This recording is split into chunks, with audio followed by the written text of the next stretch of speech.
Hey guys, YouTuber100 here. Alright, and I just wanted to make a video to talk about some of the stuff that the WWE has been doing lately ever since this brand extension has begun. Because if you have been, watching the stuff that they've been doing, if you've been watching Raw and Smackdown ever since, this brand extension started in July, you may be noticing that it seems that the WWE is trying to redo the stuff that they did, back in the day, when, their original brand extension started in 2002. Because I haven't really been, watching it, but I've been, seeing clips, on YouTube, or, I would go on, the WWE Network or Hulu, and, just, see, bits and pieces of the newer episodes since this brand extension has started. And I've been noticing that they have been having, trying to have similar elements of their shows that they did, back in the day, during their original brand extension, 2002 through 2005, stuff like that. And they have really just been failing at it. Because it's just not working, because, this is not 2002 through 2005, this is 2016, and plus also, the way they're doing it, it's like they're not even trying to be creative with it. Because, there's a lot of stuff that I can talk about here. It's either because, as I said, it's just they're being lazy about it and they're not even trying to be creative with it. And, just because, they barely have any, really, stars that are booked decently, even. Seriously, they're just trying to do a bunch of stuff that they used to be able to do and pull it off, because, they actually had, a strong roster for both shows, and now they don't. So, yeah, I'm just gonna, go over a few things that... I'm sorry about that. My phone just vibrated. Anyway, I'm just gonna go over a few things that the WWE has, been trying to do similar to what they did back in the day. But, it's just not working because, they're not even trying to even do a good job with it. They're just, trying to put this in and just, leave it and not even try to make it good. So I'm just gonna go over a few of these things right now. But before I start off with this, I just want to ask, why do they have, a commissioner and a general manager for both shows? Because, of course, Stephanie is the commissioner of Raw, and Shane is the commissioner of SmackDown. And why do they also have the general managers here? Stephanie made Mick Foley the Raw general manager, and Shane made Daniel Bryan the SmackDown general manager. So it's just why do they have both a commissioner and a general manager for both shows? Why wouldn't you just have, one or the other? It just really doesn't make sense, because, the general manager, there's a commissioner, the general manager doesn't really have any power. All the power is really in the hands of the commissioner. So, why do they even bother having general managers? You didn't see, back in the day, remember when... when the original brand extension started, they had, Ric Flair be the owner of Raw and Vince McMahon be the owner of SmackDown. You didn't have, the two of them hiring general managers for the show at the time that they owned both of the shows. It wasn't until, Vince McMahon regained, total control of the WWE that he then hired both general managers for Raw and SmackDown. They didn't have, both of them at the same time. So why are they doing this now? It just doesn't make sense. And as I said, the general manager really just seems like the second in power, and just always has to answer to the commissioner. So why do they even have, the general manager for both shows? It should have just been, Shane and Stephanie being the commissioners for different shows with no general managers. Well, that's something that just really doesn't make sense, and it just really kind of messes up things up, because it just really doesn't seem like the general manager really has any say in anything, and, the commissioner is really in charge of everything for the show. So, yeah, there's that. But anyway, yeah, so one of the things that I've noticed that the WWE has been trying to do, that they did back in the day, is like they've given the commentators like different positions, different announced positions, just like how they did back in the day. Like, you remember, like, in the summer of 2002, after Eric Bischoff became the general manager of Raw, he repositioned JR and King from the ringside area for their announced position to, like, right in the entranceway. And that's happened again. Now on Raw, they have the commentating team, which is Michael Cole, Corey Graves, and Byron Saxton. They're now also, like, in the entranceway, and that's where they're commentating now on Raw. Why do they even bother doing that? I mean, personally, I never did like when they had the Raw announced team, like, in the entranceway. I never really did like that. I just thought it was really dumb, and plus, I mean, I felt it really did, like, put them more at risk, because, I mean, what if there was some kind of accident, and, like, part of the entranceway, like, falls over, and it collapses on them? Like, it really just seems real freaking dangerous. So, I mean, why are they even doing that? They should have just kept them at ringside. I mean, what was wrong with them being at ringside? And it's like they're just trying to relive that now. I mean, why do they even bother doing that? And then, yeah, and on SmackDown, they still have the commentators down at ringside. They have Mauro Ranallo, if that's how it's pronounced, JBL, and David Otunga. They're the SmackDown commentary team, and they still have them, like, broadcasting down at ringside. Just like, why do they do this? Why do they just keep, like, the Raw announced team in the entranceway, and they leave SmackDown how it is? I mean, I don't understand why they do that. And I mean, I guess it did kind of make sense back in the day, since, like, Eric Bischoff was the Raw general manager, and you remember, like, in the WCW, they had the commentating team, like, announcing, like, somewhere down in the entranceway, or someplace. Yeah, it wasn't down at ringside, usually. Yeah, they had them, like, in the entranceway or something. And since Eric Bischoff was with Raw, and he was head of WCW, I guess he just wanted the commentators back there, so I guess it did kind of make sense back in the day, but what sense does it make now? I just really don't see why they moved the Raw announce team once again back into the entranceway. I mean, I didn't like it when they did it, like, 2002 through 2005, whenever, and I still don't like it now. I mean, I like it down at ringside. I don't see why they felt the need to reposition the announce team for Raw, but leave the SmackDown team exactly where it is. I just really don't like it, and especially now, it just really doesn't make sense. And also, like, yeah, one of the reasons that this brand extension is failing is just because of, like, this commentating is just so horrible. I mean, remember back in the day you had JR and King commentating for Raw, and Michael Cole and Taz commentating for SmackDown. And look who we have now. I mean, Michael Cole, Corey Graves, and Byron Saxton commentating for Raw. And yeah, we all know Byron Saxton, he's an awful commentator. And Corey Graves really isn't adding much either. And Michael Cole, he's nowhere near as good as, like, he used to be when he was a commentator, like, in the early 90s, late 90s, and, like, the early 2000s. Just, yeah. And just, like, this commentary is so atrocious on Raw with Byron Saxton. And SmackDown really isn't very good either. I mean, Mauro Ranallo, he just sounds terrible too. I don't like his voice at all. It's like he's just trying to sound like JR, but he sounds like a complete dweeb and a nerd. And David Otunga, he just doesn't have the voice for a commentator, really. And yeah, JBL, like, he used to be a funny commentator, like, when he took over for Taz in 2006, but now he just doesn't. So yeah, the commentating is just really, really bad. And another reason why this, well, something else I've noticed that they're trying to do with this brand split is that they're once again trying to give, like, both brands, like, their championships for each division.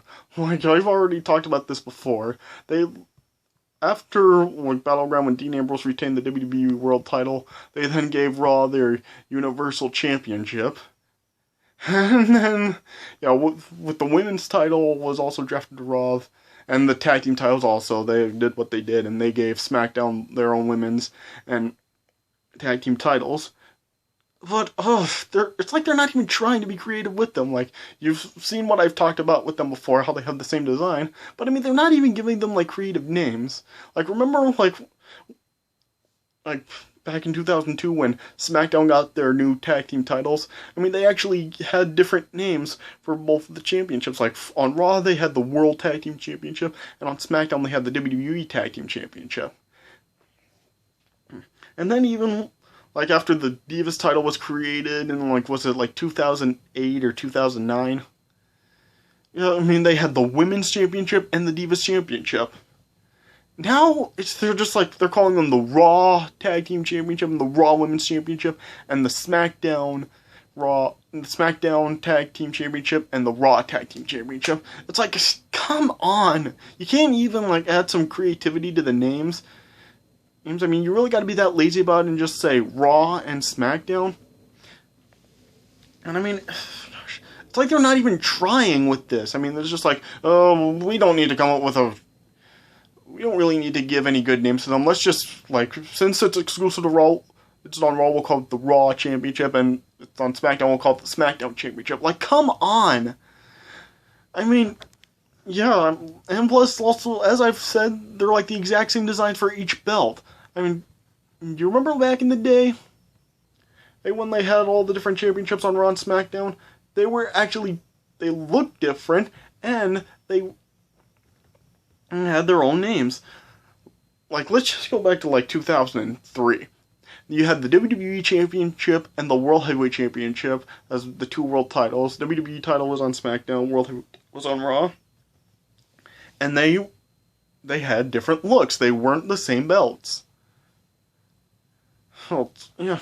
And also, like, there was the Intercontinental title and the US title. And, yeah, I mean, I guess I really shouldn't, like, talk too much about these because, I mean, these two belts are still around and, yeah, they're still, like, have different designs from each other.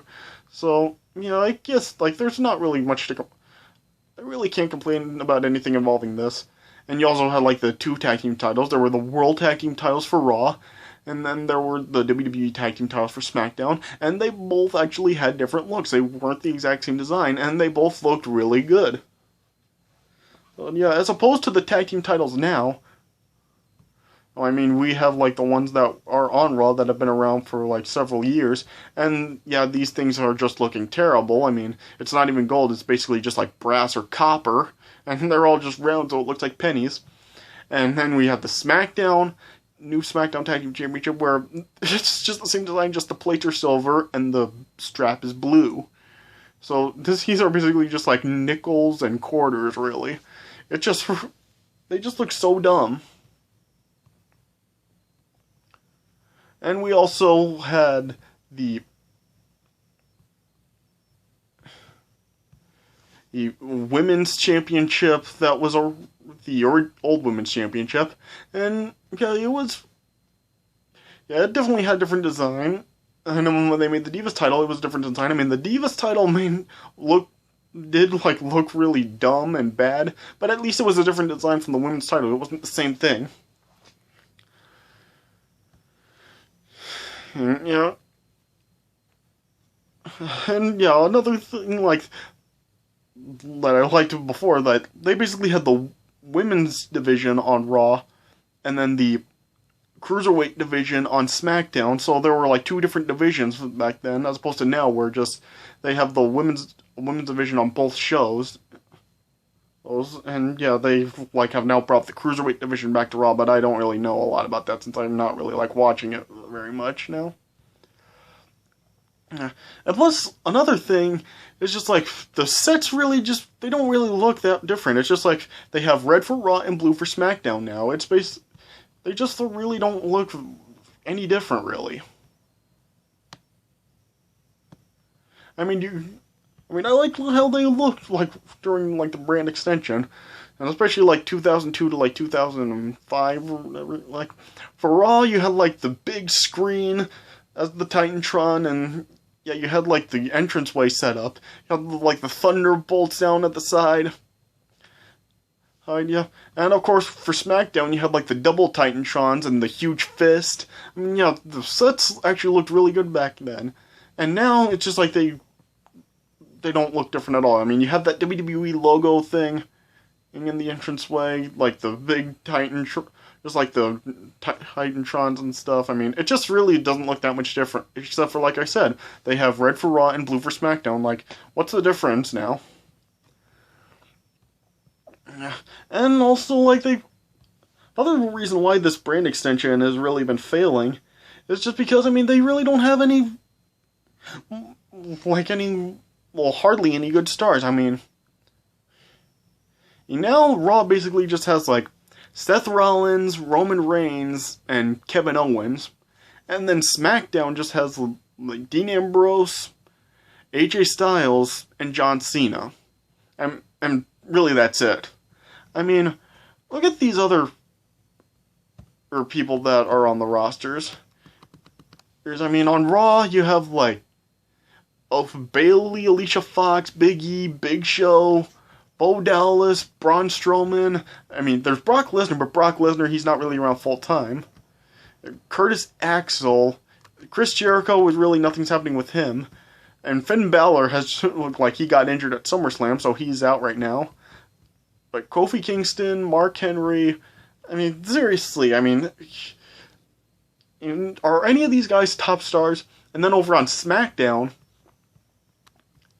you have, like, Apollo Crews, Baron Corbin, Bray Wyatt, Kurt Hawkins, Dolph Ziggler, Jack Swagger, Kalisto, Kane, The Miz, like, seriously, and yeah, I mean, Randy Orton's also on SmackDown, but ever since SummerSlam, like, he's been injured with a concussion, and he really, yeah, he hasn't been able to compete, and yeah, he was unable to compete at Backlash against Bray Wyatt due to his concussion, so, yeah, I mean, you just really don't have any big stars for this roster to really work out. Well, you just have, like, a few of them. As opposed to, like, 2003, where there were, like, a bunch of stars on both shows. Like, Raw had Triple H, Goldberg, RVD, Shawn Michaels, Kane, Booker T, Chris Jericho, the Dudley Boys. Yeah, and SmackDown had people like Brock Lesnar, Undertaker, Kurt Angle, Big Show, Matt Hardy, Rey Mysterio. You know, I mean, yeah, you can just go on and on of how many stars were on both shows back then, as opposed to now, where there's hardly any. I mean, it's just really not working out, and this is one of the reasons why they should not have done this brand split, and it's really not working, and this is really coming back to bite them in the ass. Yeah, and one more thing that I want to talk about, that's this, like, they're trying to do similar to what they did back in the day with the brand extension, and it's not working. This kind of just carries on to what I was just talking about the lack of stars that they have, is they're having these brand-exclusive pay-per-views again. Last Sunday, they had Clash of Champions, which was a Raw exclusive pay-per-view, and then this upcoming Sunday, they've brought back No Mercy, and that is an exclusive SmackDown pay-per-view. And yeah, they may just end up, like, doing this again, like how they did back in the day with the brand-exclusive pay-per-views, where just the only ones where it's both Raw and SmackDown are just like the big four. It'll be like SummerSlam, Survivor Series, Royal Rumble, and WrestleMania, and the rest will just be brand exclusive pay-per-views. I mean, it's just not enough stars for these brand exclusive pay-per-views, and it's just really failing. I mean, they need, like, both shows for the pay-per-views, because if they don't, I mean, they just won't work, because, I mean, there's not enough stars. I mean, not to say, like, even then there are really enough stars, but at least they'll have more stars or to make, like, big matches for these pay-per-views. But, I mean, just with the brand exclusive pay-per-views, they just don't have enough, and these pay-per-views aren't going to work out. Oh, so, yeah, I mean, it's just, like, and I'm probably missing a ton of things. Like, if I was, like, still regularly watching it, I could probably, like, say a lot more stuff, but since I haven't been watching, this is, like, the only stuff that I'm, like, fully aware of right now. And if there's anything else that you've noticed that they've still, like, been trying to do similar to what they did back in the day during the brand extension, put them in the comments, and let me know, like, other things that you may have noticed they've done similarly to what they did during the old brand extension. But seriously, I mean, this stuff is just really not working out, and yeah, they're just, like, failing with this brand extension, and it's just not working. I really don't see why they did it. I mean, for you people that were, like, saying before that they needed to do this again, I mean, you're just like thinking way too much of when they did it back in the day as opposed to how they are right now. I mean, like, everybody is just booked horribly. There's so little top stars right now. And, like, they have a bunch of injuries or, like, just part-timers. Like, Brock Lesnar's a part-timer. Like, Undertaker, he's a part-timer right now. I mean, has he even been seen at all since WrestleMania this year? I mean, yeah, and just like I said earlier, just this commissioner and general manager thing, it's just like useless, really, seeing how the general manager is like this, just the second in command, really. And yeah, they basically have no power at all, and the commissioner is all in power. Just, yeah, I could have just gone on and on if I knew more about it, but yeah, this is just all I know. So, yeah, that's all I really have to say about it. They're trying way too hard to act like they're past, and they're just failing because they're nothing like how they were back then. Alright, so, yeah, that's all I have to say about this. I hope you guys enjoyed this video, so, yeah, thanks for watching, and I'll see you guys later.